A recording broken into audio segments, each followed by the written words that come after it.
Angka penyebaran COVID-19 di Jakarta menurun, namun Gubernur DKI Jakarta menyatakan Jakarta belum aman.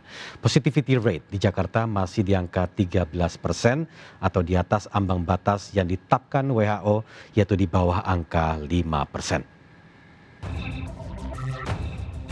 Penerapan PPKM darurat hingga PPKM level 4 yang kini kembali diperpanjang berpengaruh pada menurunnya kasus penyebaran COVID-19 di Jakarta.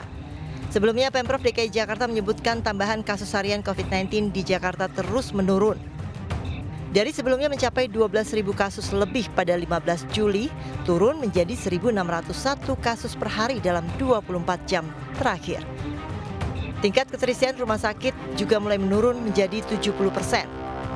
Padahal sebelumnya sepanjang bulan Juni dan Juli, tingkat keterisian rumah sakit mencapai 94 hingga 95%. Angka kasus aktif COVID-19 di Jakarta turun hampir 100.000 kasus dalam 2 pekan.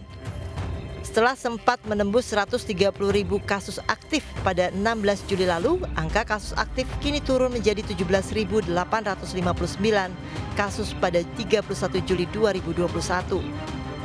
Gubernur DKI Jakarta Anies Baswedan menyebut angka tersebut belum menyatakan Jakarta aman dari COVID-19.